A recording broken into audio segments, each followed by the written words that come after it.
ত্রিপুরার মুখ্যমন্ত্রী সহ সকল মন্ত্রীদের ছবি হাতে নিয়ে চাকরির দাবিতে ময়দানে selection test for graduate teacher পরীক্ষার্থীরা।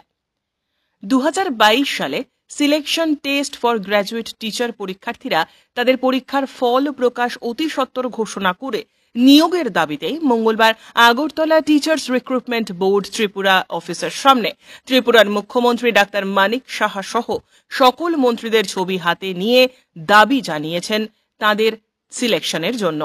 বেকার যুবক যুবতীরা জানিয়েছেন 2022 সালে selection test for graduate teacher পরীক্ষার ফলাফল এখনও প্রকাশ করা হয়নি। তার জন্য তারা বারবার টিচার্স রিক্রুটমেন্ট বোর্ড ত্রিপুরা অফিসের সামনে আসছেন। তাদের বিশ্বাস, ত্রিপুরার মুখ্যমন্ত্রী ডাক্তার মানিক সাহা একজন ভালো মানুষ। উনি এসটি-জিটি পরীক্ষার্থীদের জন্য ভালো একটা সিদ্ধান্ত অবশ্যই নেবেন। ত্রিপুরার বিভিন্ন স্কুলগুলিতে শিক্ষক সংকট চলছে। এই শিক্ষক সংকট নিরসনে এসটি-জিটি পরীক্ষার্থীদের অতি দ্রুত ফল প্রকাশ করে তাদের সকলকে একসাথে নিয়োগ করার জন্য ত্রিপুরা সরকারের নিকট দাবি জানিয়েছেন সকল বেকার যুবক যুবতীরা। 2022 एसटीजीटी एग्जाम रिलाय रक देखो ना फाइका कारण सिनी एग्जाम रिमानी ताऊ बरिया करे जासिनी जुलाई नि 15 तारिख नोटिफिकेशन रिमानी 2022 ताऊ 2024 चले दंगो ताऊ बसं रिजल्ट मायाको केस कोर्ट केस नि बागै प्रथम हाईकोर्ट थांगा ताऊ हाईकोर्ट नि होते सुप्रीम कोर्ट थांगा ताऊ टीआरबी प्रफेसर फाइमानी बरक सावो जों साइमाया कोर्ट केस होनाय ताऊ सिनी तो बयस बारि दंखा बोले बयस बारि मानि तो बाक्सा अबारेज बंगना नाय दंखा अंगैबो थांका जों ताम सिनी बतामो दोस सिनी बैकलॉग सीट से दंगो तांग रिमाया नायसा खावनो सावो सरकारनि खानि जे सिनी बैकलॉग पोस्ट जतनो रितु जे पास करना जतनो देखाके साकामो तो सिनी बागे तो আমাদের সবাইকে একসাথে যাতে নিউজ করা হয় প্রতি সপ্তাহে। এখন পর্যন্ত কতবার এলেন এখানে আপনাদের? এখন পর্যন্ত তো আমরা অনেকবার এসেছি, 10-15 বার এসেছি। কি বলেছে তারা? আমরা তো সবখান থেকে আশ্বাস পাচ্ছি হবে হচ্ছে, এখনো তো আমাদের তো কিছুই হচ্ছে না। আমরা তো হতাশাই 2 বছর ধরে। আমরা কিন্তু সরকারের কাছে এটাই রিকোয়েস্ট আমাদের সবাইকে যাতে একসাথে নিউজ করা হয়। 5 সালে এসটিজিটি এক্সাম হয়েছে, এটা রেজাল্ট এখনও পর্যন্ত পাবলিশ হয়নি। তো কেন হয়নি তার জন্য আমরা বারবার আসছি টিআরবিটির সামনে।